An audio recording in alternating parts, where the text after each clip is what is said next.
Okay, good morning everyone. Bezrat Hashem, the shir this morning is going to do a lot with the unity of Am Yisrael. השיעור היום ידבר הרבה על הנושא הזה של אחדות ישראל. And it's interesting because there was a very special Hachnasat Sefer Torah earlier on this week. And this is the Hachnasat Sefer Torah of the Torah of the children of Am Yisrael. Each child until the age of 13, if he's a boy, or 12 if he's a girl, is allowed to get a letter in that Sefer Torah. It's the minimum cost, the fixed cost. And this is to show the unity amongst Am Yisrael.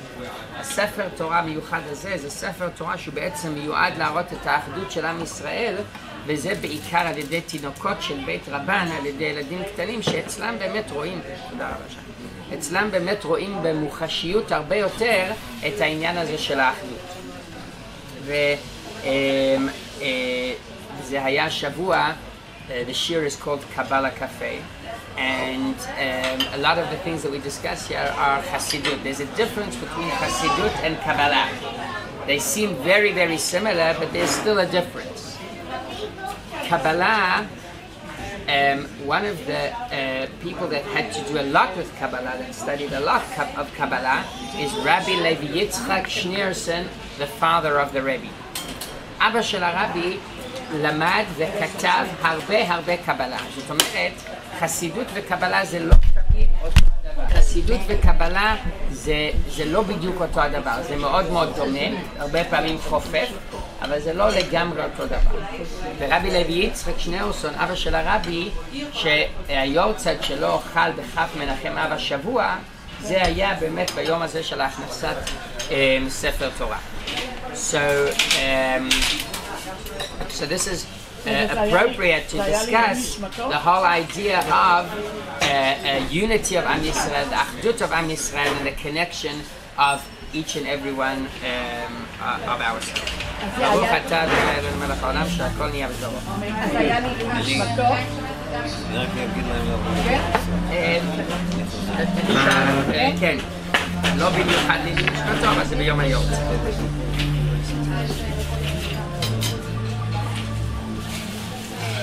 Okay, so our Parsha is a very, very interesting Parsha, and there are quite a few things that are discussed in the Parsha. Mitzvahs that are discussed, certain even extreme cases, and we're going to speak about two of these mitzvahs today. And these two mitzvahs are very interesting. So.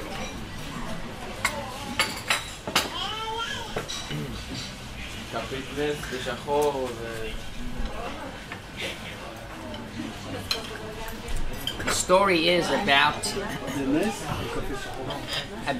an individual that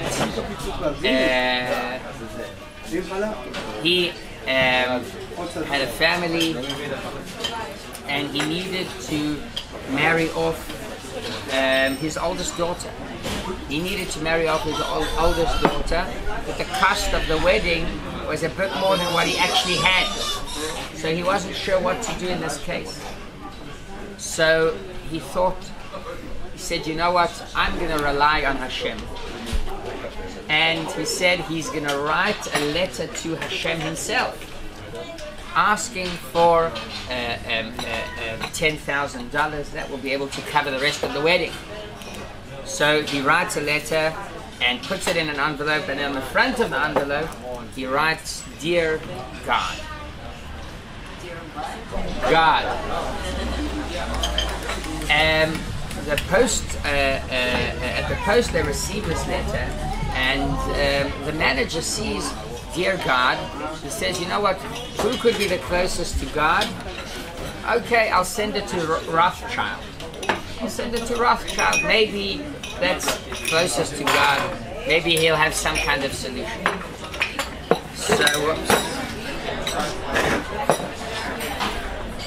So what happened is that Mr. Rothschild opens the envelope, sees this request, and he says, you know what, this is a big mitzvah, the mitzvah of tzedakah, and with this mitzvah, I want to send this person $10,000. But he said, you know what? I'm not going to send him the full $10,000. I'm going to send him $8,000. So he'll for sure receive a bit more support. He gets it $8,000, and he says, "Wow, thank you, Hashem. This is an amazing miracle." And a few years go by, and now he has to once again marry off another daughter. So what happens is he sends again a letter to Rothschild, to God, dear God. But at the end of the letter, he signs and he says, Hashem, please this time don't send it through Rothschild. He takes 20% for himself. הסיפור הוא על יהודי, שאותו יהודי היה צריך כסף בשביל לחתן את הבן שלו, את הבת שלו, והיה צריך כסף לחתן את הבת שלו, אז מה שקרה זה שלא היה לו מספיק כסף. אז הוא אמר, אני אכתוב מכתב לאלוקים. הוא כתב מכתב לאלוקים, והוא כותב, אלוקים היקר, אני צריך עוד $10,000 בשביל לחתן את הבת שלי, בבקשה תעזור. ומה שקורה זה שבדואר הפקיד מקבל את המכתב ואומר, מי זה אלוקים? איך אני יכול לתת את זה לאלוקים? אתה יודע מה? אני אתן את זה לרוטשילד. רוטשילד הכי קרוב לאלוקים. שולח את המכתב לרוטשילד. רוטשילד רואה את המכתב הזה, והוא אומר, טוב, זה יהודי שצריך קצת עזרה, אני אדאג לו. והוא הולך ושולח לו, לא $10,000, שולח לו $8,000, כדי שיהיה לו לפחות, עוד יעזרו לו, זה משהו כזה. הוא מודה לקדוש ברוך הוא כשהוא מקבל את הכסף, תודה רבה, תודה רבה. וכמה שנים אחר כך, הוא צריך לחתן עוד פעם את הבת נוספת. הוא כותב עוד פעם מכתב לאלוקים, ואז הוא כותב למטה, אלוקים בבקשה, אל תשלח את הכסף לרוטשילד, הוא לוקח 20% לעצמו. יש אותו סיפור עם הדואר. כן. תודה. מישהו היה עני מאוד, הלך לכותל ושם פתק. הקדוש ברוך הוא, סלח לי, משהו, אני לא יכול להתפרנס. בא מישהו עובד דואר, זה כאב לו הלב, הלך מכל החבר'ה אסף 900 שקל. והוא הגיע לבן אדם, שם עוד פעם פתק, בורא עולם, אל תשלח דרך הדואר, הם לקחו 100 שקל. יפה, נכון. אבל אסור עמלה Same joke in different words. So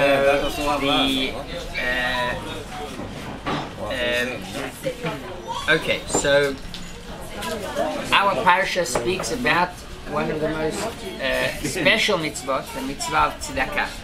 And the words that the Torah uses are very special words. כי יהיה בך אביון מאחד אחיך באחד שעריך. לא תאמץ את לבבך ולא תקפוץ את ידך מאחיך האביון, כי פתוח תפתח את ידך לו, והעבד תעביתנו די מחסורו אשר יחסר לו. And not only that, the Torah says, this means that if you have someone that you know, one of your brothers in one of your gates, which means in the city, you should help him and support him and do not close your hand. Hishamer lecha, be very careful not to have a bad eye on that person and not to give him. You should give him and you shouldn't be stingy. פתוח תפתח את ידך לאחיך, זה מצוות צדקה ולא סתם מצוות צדקה, מצוות צדקה עם כל הפרטים שיש פה לגבי תמיכה והחזקה בכאלה שבאמת הם צריכים את זה.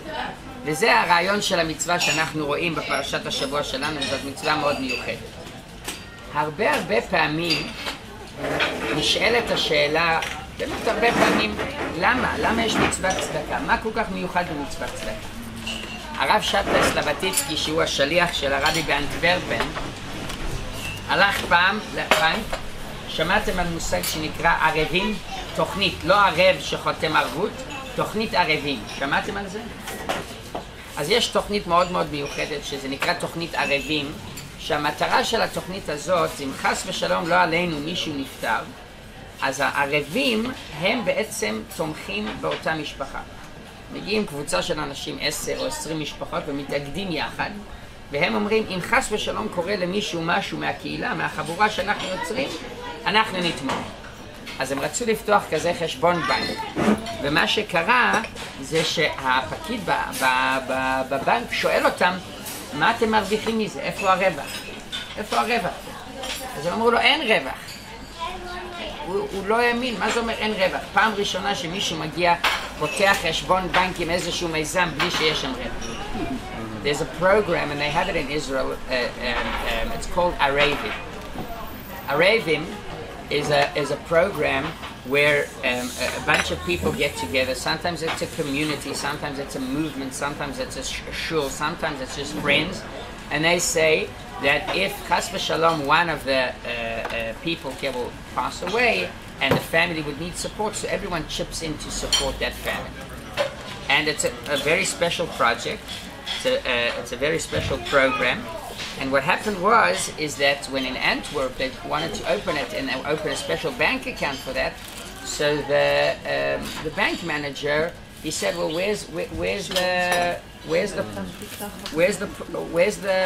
who's making the money here? Where's the business here? Where's the profit? And they told him there is no profit. So he was shocked. He said it's the first time that someone comes here to open a bank account without any profit. And this is something very, very special that we see in Am Yisrael, that there's this sense of unity, האחדות הזאת שיש בכל עם ישראל, שבאמת דואגים אחד לשני, גם אם אין שם רווח ב100%. וזה באמת משהו מאוד מאוד מיוחד שאנחנו רואים, וזה בעצם הבסיס של מצוות צדקה. אנחנו רואים את זה בהרבה פעמים, שיש כל מיני גמחים וכל מיני ארגונים שבאמת דואגים ועוזרים ולוקחים על עצמם את העניין הזה של האחדות ושל החסד ושל הקשר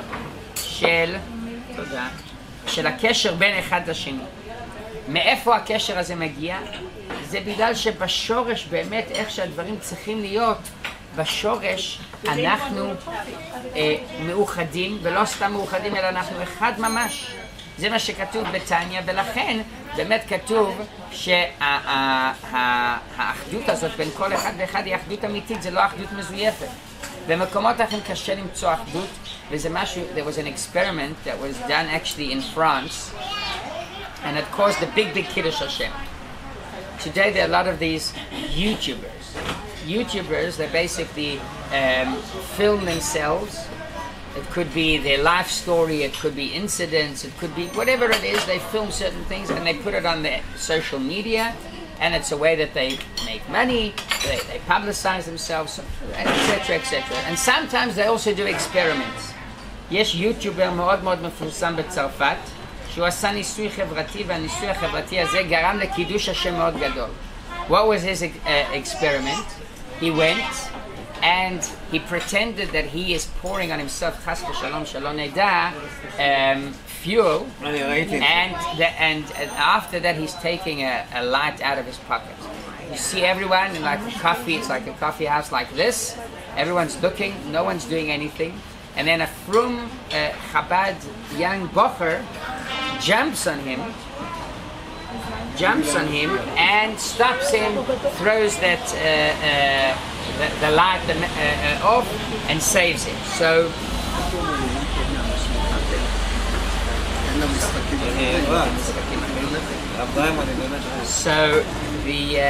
what happened is that this caused the big Kiddush Hashem. הדבר הזה הוא שפך על עצמו נפט, כאילו נפט, זה היה מים, וכאילו בא להדליק את עצמו חס ושלום שלא נדע, הוציא מציל מהכיס, אף אחד לא זז. בחור חבדניק אחד, יהודי אחד, שם בצרפת, קפץ עליו, נתן לו מכה, הוריד לו את המצית, ואחר כך ישב ודיבר איתו. קידוש השם ענק, מאות אנשים, מיליוני אנשים ראו. ישראל עם רחמן. יפה מאוד, ופה אנחנו נכנסים לכל העניין הזה של ביישנים רחמנים וגומלי חסדים.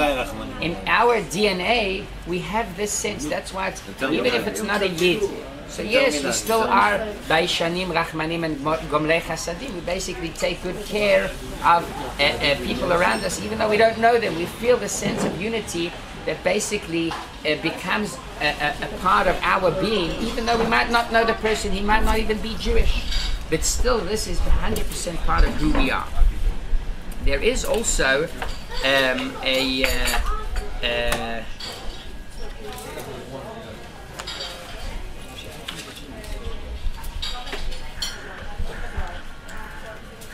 there is also a quote actually from the Gemara from Rabbi Yeshua ben Karcha. Very interesting quote. Rabbi Yeshua ben Karcha says, whoever does not give tzedakah, he is basically worshipping idols. Where does that come from? It's a bit harsh.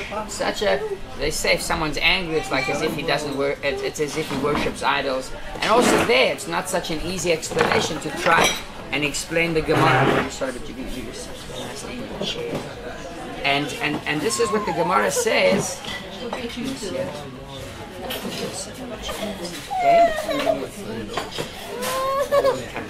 It's a nice little chair.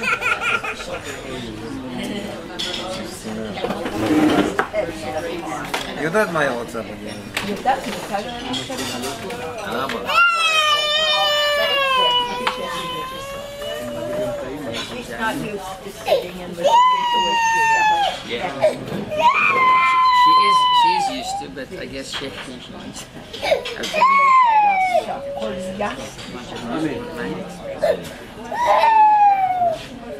Okay, so what does Rabbi Yeshua ben Karcha mean when he actually says that whoever does not give tzedakah, it's as if he worships idols?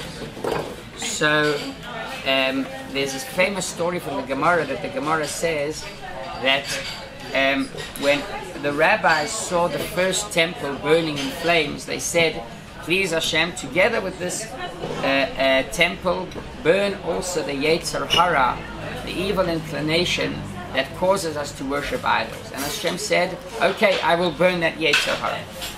כשראו את בית המקדש הראשון נשרף, אז החכמים של אותו הדור ביקשו שהקדוש ברוך הוא ישרוף גם כן את היצר הרע שגורם לעבודה זרה, שזה היה הסיבה לחורבן בית ראשון. What does it mean that Hashem burned the Yetzer Hara? How can you burn a Yetzer Hara? The answer is you can't really burn a Yetzer Hara. אי אפשר באמת לשרוף את היצר הרע, זה לא משהו ששורפים אותו.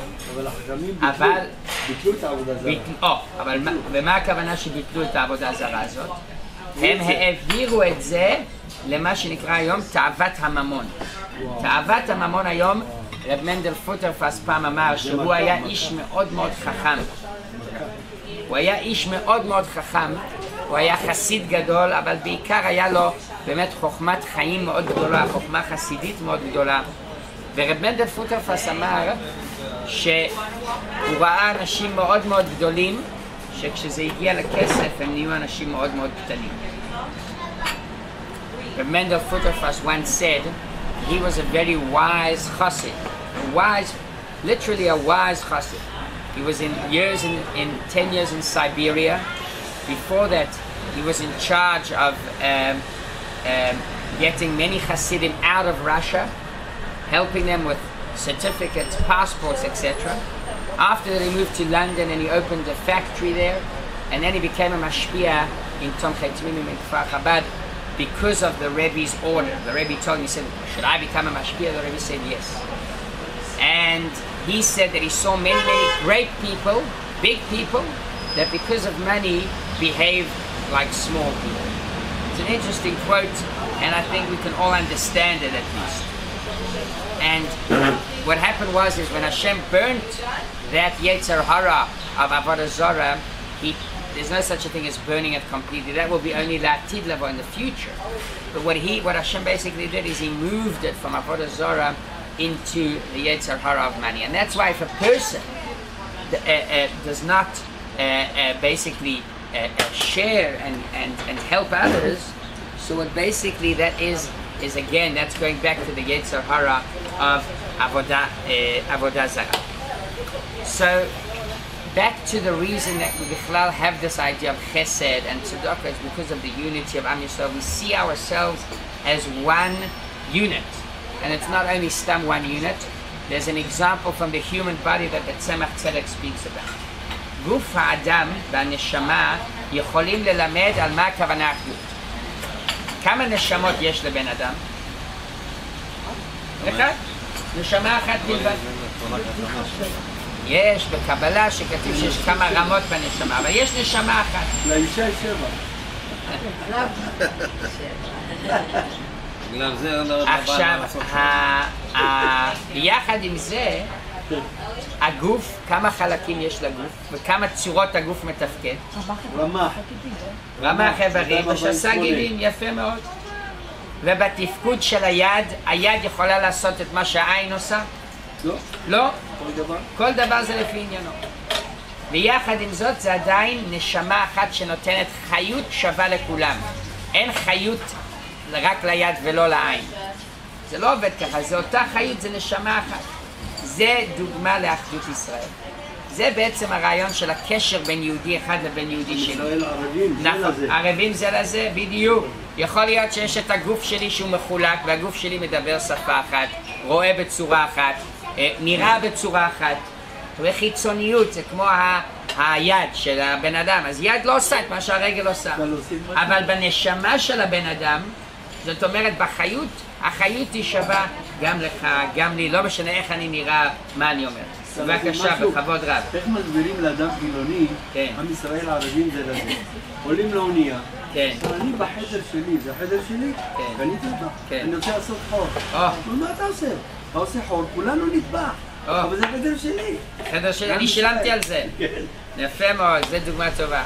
So the Tzemach Tzedek brings a great example, a bit more in depth. Yes, we always say the unity of Am Yisrael, but what does that mean? So the Tzemach Tzedek brings a great example. It's also from the Sephiros, but not only the Sephiros, we can understand it in the human body. How many souls does a person have? One soul. Right, so each one has a different role. The animals, even the animal soul, not it's all part of one. It's not exactly right. So the animal soul is in charge of the blood, let's say, and but at the end of the day, there's one soul that gives the body the highest, the life, the energy, and when it comes to the organs of a person, there are many more organs, and the parts of the body, the hand cannot do what the eye does. It's a different, it's like a different metziut, it's a different entity in a certain way. And the foot also cannot do what the hand does. So in this case, even though the body is basically separate, each part of the body has its own role. The highest, the energy, the life is one source. Singularity. And this shows us that be'emet, even though one person looks like this, the color of the skin is this or that, doesn't make a difference. The chayut, the energy that gives, that the nefesh elokit gives us, is all connected and it's all united. There is also another part and another side that is a bad side, I would say, to this idea. We have free choice, and therefore we can use this power of unity to cause a bad affection, to do the opposite. Many times this is not discussed, but in our parsha we do see it. בפרשת השבוע אנחנו רואים יש דין של עיר הנידחת. מה זאת עיר הנידחת? עיר הנידחת זאת עיר שהגיע מישהו והדיח את רוב אנשי העיר לעבוד עבודה זרה. לעבוד עבודה זרה. עיר הנידחת is basically a city that was turned and they were convinced, the majority, 51% of them were convinced to worship idols. And in this case, hadin hu דין מאוד חמור, שהורגים את כל אנשי העיר, גם אלה שלא עבדו עבודה זרה. They killed the entire city, even those that did not worship idols. Not only that, but even the property of the tzaddikim. The property of the tzaddikim, they burn that as well. הרכוש של הצדיקים גם כן, אפילו אם יש שם צדיקים, שורפים הכל. הכל. מי שיבוא ויגיד, someone might say, well, what did this tzaddik that lives in the city, what did he do wrong? Why does he need to lose his property? What did he do wrong? So some people might say he didn't influence the city, but bottom line, what did he do wrong? Did he worship idols? Why does he need to suffer such a punishment? And not only that, but what did he do wrong? What did this person do wrong? What was so okay? So the majority of the city sin. So that there are those that explain that we learn from Sodom. So the city of Sodom, even though Lot was a great person, he was a tzaddik, but still it was a big problem, and he and as an effect, the family. So that gives us. Okay, so this shows us how, unfortunately, the unity of Am Yisrael can cause the opposite.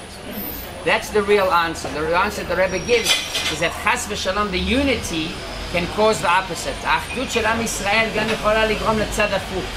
האחדות של עם ישראל יכולה לגרום לזה שחס ושלום לא עלינו, אנחנו נסבול, אנחנו נהיה כולנו באותה סירה כמו הסיפור שאתה אמרת עם הסירה הזאת. The unity of Am Yisrael, unfortunately, can turn the opposite way as well. Can cause us, unfortunately, to become united and to do the wrong thing and to affect one another. Negative. And that's in a negative way. And that's because we have free choice. But the Rebbe always encouraged us to use it in the positive side. Okay, Shabbat Shalom.